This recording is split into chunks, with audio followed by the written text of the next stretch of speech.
Meet the Biz. Today, we have a woman who I mean, when I think of an acting teacher, I think of this woman. I mean, she is one of the best, if not the best, not just in LA, but everywhere. I mean, she travels to New Mexico, she goes here, she goes there, and not just being one of the best teachers around, she is an actress and a superb one. She's been in Animal Kingdom. She's been in My Name is Earl with her honey, Frank. The Romanovs, Laura Gardner. David Zimmerman. I know. Sometimes I get a little schmaltzy and sometimes I don't, but it comes from the heart though, because I seriously, I mean, I don't know, how long have we known each other? At least it's got to be 20, almost 30 years, I think. No, 20, maybe about 27. It's possible about 27 years. But I'm only 26. Oh, darling. And I'm only 27. Oh! We started when we were in... Yes, in diapers. Yes. That's true. That's true. Yeah. And I love when we used to teach together once in a while. We had a wonderful time, and we need to do that again, for sure. But when did you start acting? When did you want to first start acting? I really knew I wanted to act right from the beginning, and I might have told you this before, but I was a very fat little girl. I was a fat girl until I hit my 20s, actually, my mid-20s. But I was a bad liar. I thought I was a good liar, but I lied about the food I stole and ate. But I also was, but I was a good singer, and I loved music, and I would find pianos, and I would sound out songs, and I would sing. And I also, this all will make sense, I'm a twin, and my twin is very small, and I was never small, as I said. So we were in Camp Benan, I think it was Camp Benan, some camp. And we were the Lollipop Kids, two of the Lollipop Kids in The Wizard of Oz. The Lollipop Kids. And so that was one of my very first shows. And I just was smitten, and I just wanted to act. And I was relentless. I did also learn how to play the piano, but it was just so clear. And I come from a family where my father's mother had been a singer, a pop singer, and when she married my grandfather, he had been a semi-pro baseball player. He gave up playing semi-pro baseball, and she stopped singing. And there was also a cousin who was an opera singer. So I came from a side of the family that was in the industry, and there were some other people in the industry, but it wasn't that foreign. But I knew I wanted to sing. That was sort of secondary, because it was more about acting. I had to act. I was driven. I was, and I think that in retrospect, a lot of the things, and David and I have lots of conversations about this, is that I had the need to get away from who I was. I didn't like who I was, and I loved playing different people, and I loved the applause, and I loved playing different roles. Is that why you liked acting a little than singing? Because singing came more from you, and acting you could hide? Or am I putting words in your mouth? I strangely thought that singing was too easy, and that acting was more work. And in my training, so anybody who is training to be a singer as well as an actor, even though I did have some training as a singer, I did some damage to my vocal cords ultimately, because I didn't take the singing training seriously enough, and I did some real damage to my vocal cords while I was doing some of my biggest jobs.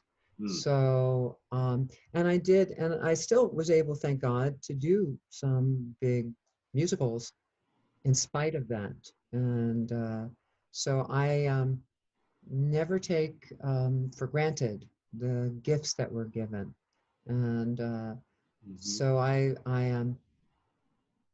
always knew that I wanted to act. I always knew whether it was, I mean, ultimately it was just, I believe that we're given these uh, um, gifts, and we're given a direction by something greater than ourselves, whatever that is. Yeah. But I never had a doubt. If somebody asked me what I wanted to do, it was to act and to sing. And um, and that's the deal. Yeah. And when did teaching come into the plan? I always say teaching came in when I started to try to control people, which was very young. But but it really started about 16 or 15 when I was working at camps, and I started to work with kids, and I started to teach them to do different things and to teach, so I started to teach drama at camps. And then I was very lucky. I first went to Boston University, and then I transferred to Rutgers, and part of Rutgers. And when I got into the graduate program, I was under, it was Jack Benbender was a wonderful chairman of the department, and he sent me to Carol Rosenfeld, who's still teaching at HB Mm. Studio, and she ended up running the program at Rutgers, and so I was trained under her and trained to teach properly. And so I was teaching undergraduates, and I really trained to be a teacher as well. And then I moved into New York, and so I was really teaching. And also I just was a born teacher. And so my singing teacher in New York, who I was training with after the vocal damage, she also started having me train people as singing too. I finally stopped teaching singing because I felt there were people that were more right to teach singing. And I just felt that there's, as an acting teacher, that I feel that I have, having come through the fire, Right. and I have a gift. I feel that I really see people and I see who they are, Hmm. and I have the ability to, with kindness, touch them and be able to help them to come to a place of acceptance and truth, and then to be able to express themselves in a way that really helps them to connect the dots to the work and to themselves so they can really bring themselves authentically to the work. And that's why you are one of the best, because you help people and you allow them to bring out the real them. Um, and Yeah, if we have, I mean, we have all the actors watching today from Performing Arts Studio West and Meet the Biz and YouTube Land. If you if somebody was going to say, what are three top pieces of advice for actors, what would come to your mind? Okay, first, I want to say, as much as I adore you, David, I'm not one of the best, so I just want to say I'm just one of the ones, one of the many. We're many. You're a fabulous teacher too. So Oh, I don't walk around going I'm one of the best teachers in the world. I just think that, um, uh, and I think I think that having worked a long time under a lot of different teachers now, and I was with the Howard Fine Acting Studio for over 19 years, that I am my acting, and I've always had my acting along with my teaching, and so I never became the Laura Gardner Acting School. Never became Laura Gardner Acting School because I've always wanted to have my acting as well as my teaching, and I haven't felt the need to have my name on the marquee as a teacher. I just like to do what I do. But I think the three most important things for an actor or humanoid would be to really feel as if they showed up when they're there.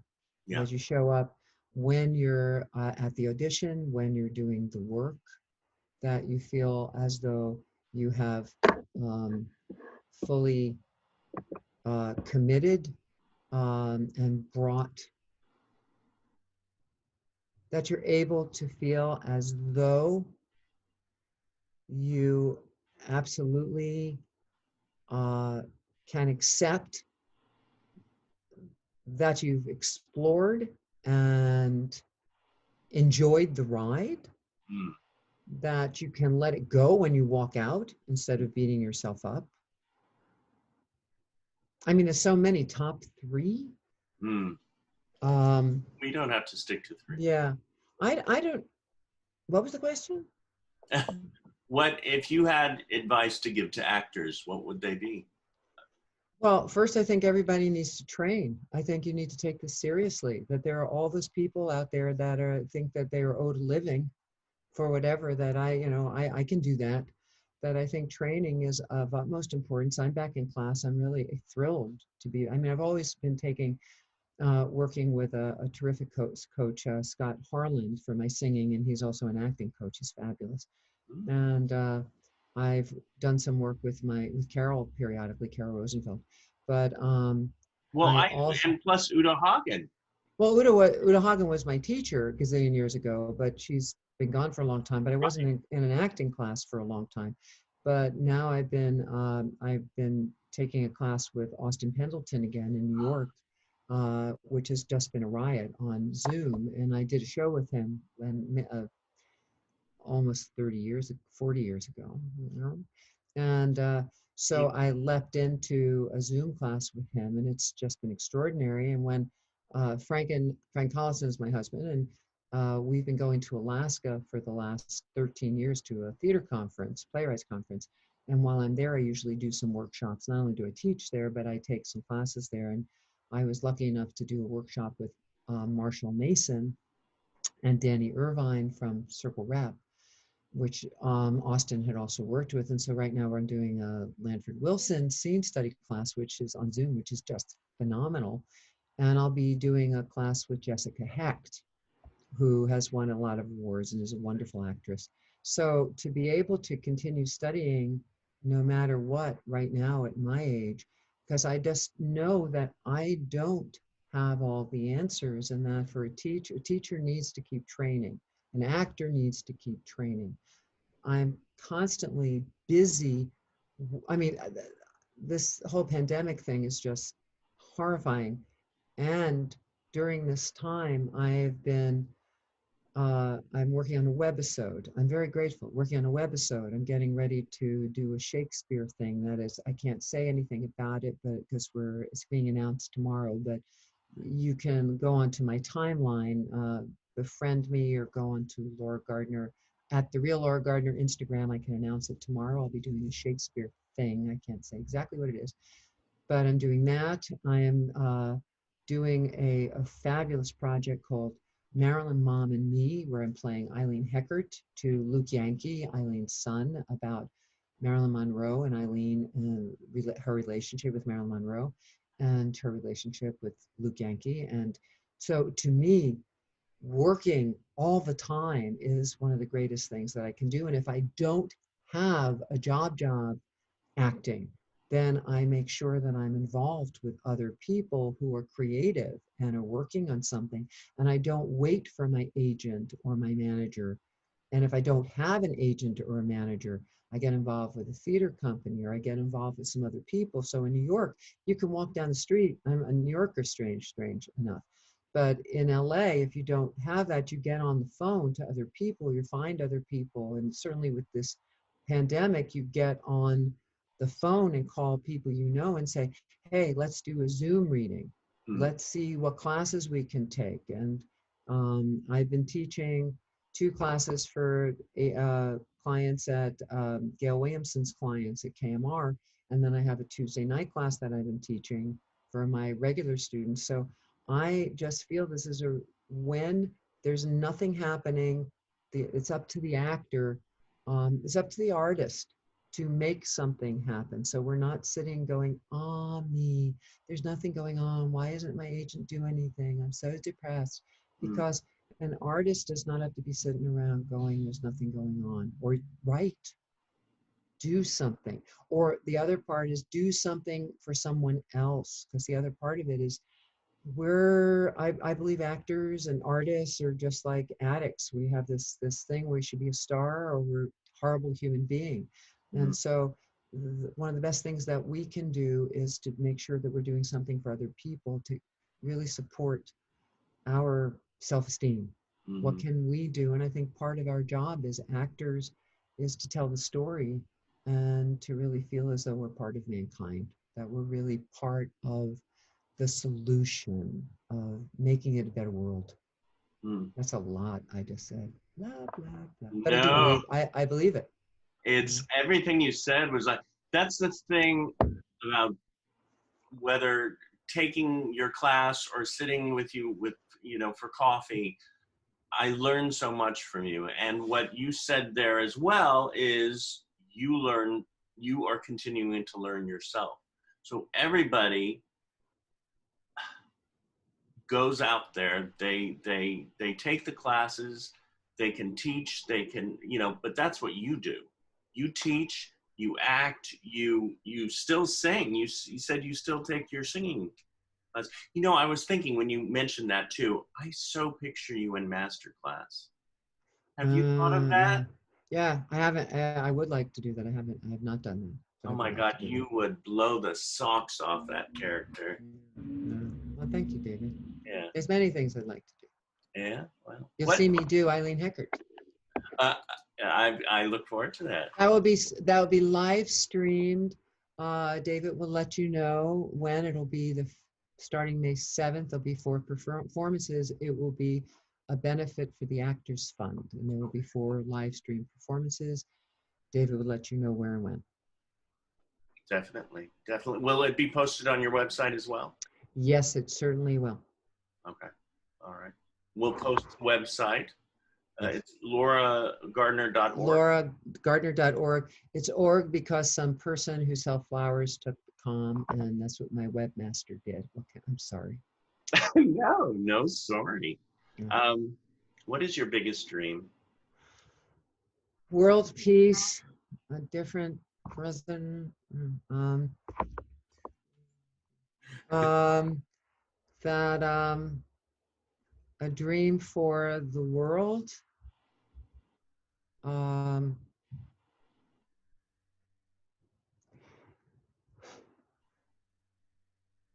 it's it would be so nice for people to be to come to a place of self-acceptance, and I certainly know that for me, if I don't go into a whole general big thing about it, it would be so nice for, I mean, David knows this, everybody. I have been wanting so much to have a place that was around Hollywood that was accessible for actors with disability, I'd love a huge studio space. So if anybody is out there with money, that was in the Hollywood area, that could be what you guys have in Inglewood, but had a studio space when all this is over, that also had a working studio where we could be shooting stuff, that it was for able-bodied, disabled people, writers, everybody. That was Gail, and we were all involved, that we could really there's so many people that are wanting to create now, and that there's going to be, when things start to be going, there's going to be so much work. Yeah. There's going to be so much available. So you all need to be ready. So I would love for, that's really what I would love to happen. And God knows, my fantasies of my fantasy always was to have a house in the country. And I mean, my fantasy when I was a kid, house in the country with my dog. I mean, I lost my just 2 dogs a couple of years ago, and I lost my mother last year, and it was not the easiest of years. But I'm glad my mother didn't have to deal with this. I'm really happy she didn't have to deal with this. But to have a theater and somewhere, and I'd love to be on a series that I could support that theater, and a role that I felt was really said a lot about mankind and a strong woman, that was nurturing, a kind of Allison Janney, Laura Gardner Yeah. mix, you know. Jean Smart, Susan Sullivan, you know, I'll work for cheaper, everybody. And that with that money, I could be putting it into helping people get more work that should be seen. And because I know David and I were out there fighting for actors with disability 20 years ago when it wasn't so cool. And I would go in and audition. As I remember going into studios and casting offices and saying, you know, thanks for seeing me, but I know these actors and they're blah, blah, blah, blah, blah. And they looked at me and they were absolutely cross-eyed and they thought I was out of my mind. And flash forward 15 years and look what has happened. I will say, though, really important, that I went into a casting office about 2 months ago.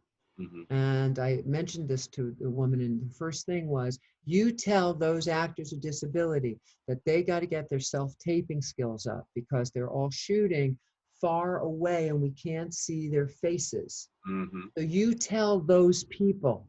I almost said something to her about those people, but if you're out there shooting, you guys from, you're obviously, it's not the people who are working with David, but anybody who's watching the show, look on the YouTube for those things about self-taping.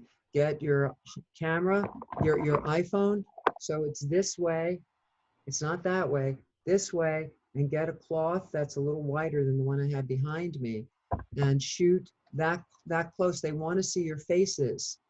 They don't, well, you can't be too far away so they can see your expressions, because this was Wendy O'Brien said she couldn't see people's faces and she was very frustrated. So that's a real, you really want to make sure that you have some room and some good, you know, I have a big, fabulous light on this side. This is, you know, this is a little toy here. And it's not a great light, but I'm not shooting this. I'm just doing a Zoom thing. This is just a stand-up light. But you can, they have really cheap stand-up lights now that you can get on, you know, I saw it on Instagram and on Facebook, that will work. So just get that set up so you're in, oh, we're running out of time. So just get yourself set up for self-taping. Yeah. Well, thank you. Thank you for being here, and thank you. Thank you for, you know, I always say, I went to this teacher once and he said, I want you to take from me for 5 years. I don't want you to audition, but I don't think you should go to anybody else. And it was like right away, I knew that wasn't for me. And what you described today is we learn from each other and we grow from each other. And when I have somebody, you know, who comes to me and I say, you know what, I think it's time that you go to Laura Gardner, you go to this person or that person, and grow. You grow and learn from everyone. Well, I love you, David Zimmerman, and what you do for the community and what you do for your actors is phenomenal, and your selflessness and your humor and your heart is just, you know, huge. And we're lucky you're in this world. Oh. And you know that. So I'm very grateful. Huh? It's family. Yeah. Yeah, it's family. So I love you and thank you. Thank you, Laura. Yeah.